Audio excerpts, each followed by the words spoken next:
الحمد للہ رب العالمین والصلاة والسلام علی سید المرسلین اما بعد۔ بہت سے احباب یہ سوال کرتے ہیں کہ وہ جانور جن کو شریعت نے حلال قرار دیا ہے، کیا ان جانوروں میں کچھ ایسے اعضاء ہوتے ہیں جو حرام ہوں، جنہیں کھانا مکروہ ہو یا جنہیں کھانا درست نہ ہو؟ تو گزارش یہ ہے کہ جس جانور کو شریعت نے حلال قرار دیا ہے وہ پورے کا پورا حلال ہے، الا یہ کہ قرآن و حدیث سے کوئی ایسی دلیل مل جائے جس سے پتہ چلے کہ اس حلال جانور کا کوئی ایک ایسا عضو ہے یا دو ایسے عضو ہیں جو حرام ہیں، حلال نہیں ہیں۔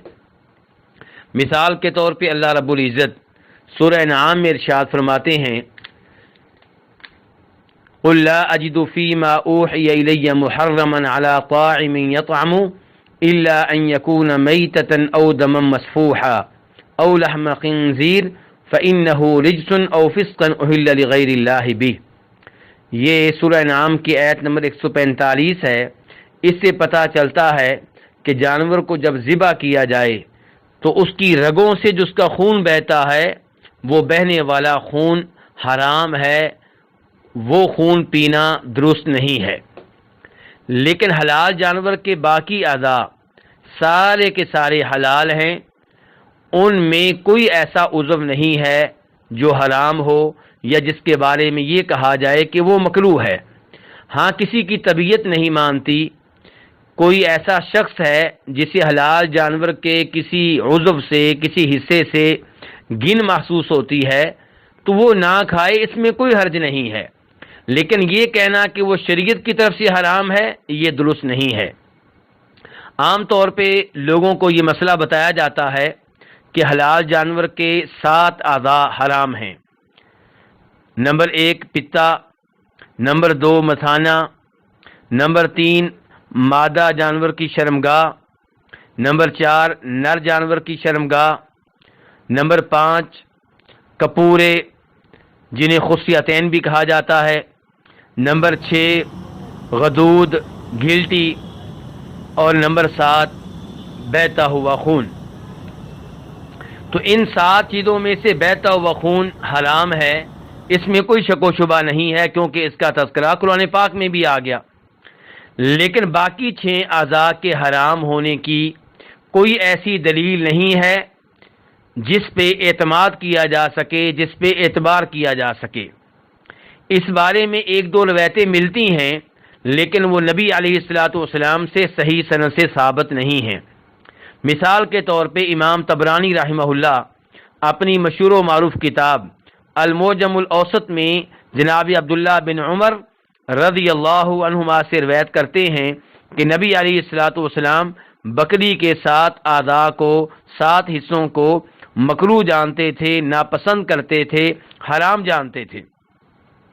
پھر انہی 7 اعضاء کا تذکرہ کیا گیا ہے جن کا ذکر میں پہلے کر چکا ہوں، لیکن یہ روایت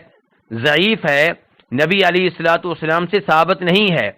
کیونکہ اس کی سند میں ایک راوی ہے عبد الرحمن بن زید بن اسلم، یہ علماء کرام کے ہاں متروک ہے،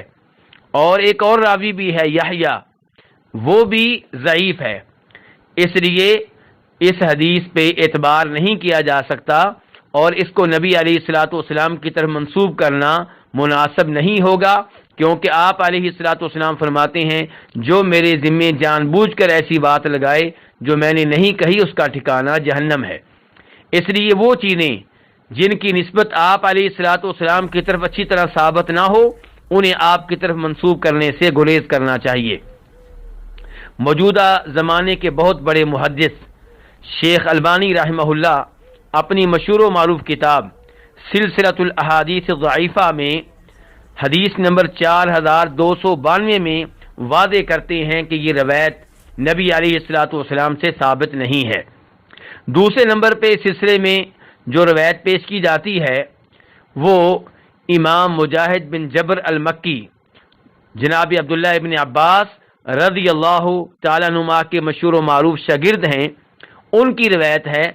کہ وہ کہتے ہیں کہ نبی علیہ الصلوۃ والسلام بکری کے 7 اعضاء کو ناپسند کیا کرتے تھے، اور پھر انہی 7 اعضاء کا تذکرہ کیا گیا جن کا ذکر میں پہلے کر چکا ہوں۔ لیکن یہ روایت بھی ضعیف ہے، اور اس کی ایک بڑی وجہ یہ ہے کہ مجاہد صحابی نہیں ہے بلکہ تابعی ہیں، اور جب کوئی تابعی یہ کہے کہ نبی علیہ الصلوۃ والسلام نے یوں کہا تو وہ روایت مرسل قرار پاتی ہے، اور مرسل روایت ضعیف ہوتی ہے، اسے نبی علیہ الصلوۃ والسلام کی طرف منسوب کرنا درست نہیں ہوگا۔ اور اس کے علاوہ اس روایت کی سند میں ایک اور راوی ہیں واصل بن ابی جمیل، یہ راوی بھی اس قابل نہیں ہیں کہ ان کی بیان کردہ روایت پہ اعتماد کیا جا سکے، اس لیے شیخ البانی رحمہ اللہ نے اس روایت کو بھی ضعیف قرار دیا ہے۔ تو خلاصہ کلام یہ ہے کہ جب جانور کو ذبح کیا جائے تو اس کی رگوں سے جو خون بہتا ہے وہ حرام ہے، اسے پینا درست نہیں ہوگا۔ اس کے علاوہ حلال جانور کے تمام اعضاء حلال ہیں، حلال جانور کے تمام اعضاء، ان کا استعمال، انہیں کھانا درست ہے، اور کسی کو یہ حق حاصل نہیں ہے کہ کسی ایسی چیز کو حرام قرار دے جس کی حرمت اللہ رب العزت کے قرآن سے ثابت نہ ہو، اور جس کی حرمت نبی علیہ الصلوۃ والسلام کی صحیح احادیث سے معلوم نہ ہو۔ البتہ اگر کوئی ایسا عضو ہے جس کو کسی کی طبیعت نہیں مانتی، وہ نہیں کھانا چاہتا، تو اس میں کوئی حرج نہیں ہے۔ شریعت کسی کو اس بات پہ مجبور نہیں کرتی کہ وہ کسی چیز کو کھائے جس چیز کو وہ کھانا پسند نہیں کرتا،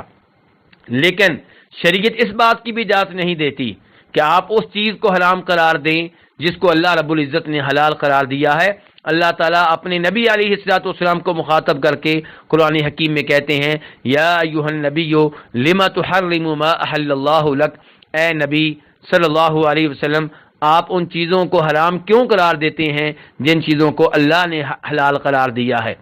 اللہ رب العزت سے دعا ہے کہ وہ ہمیں قرآن و حدیث صحیح معنوں میں سیکھنے کی توفیق عنایت فرمائے، اور ہمیں اس بات سے محفوظ رکھے کہ ہم اللہ یا اللہ کے رسول علیہ الصلوۃ والسلام کی طرف کوئی ایسی چیز منسوب کریں جو قرآن و حدیث سے ثابت نہ ہو۔ وصلی اللہ تعالی علی نبیہ محمد وآلہ وصحبہ اجمعین۔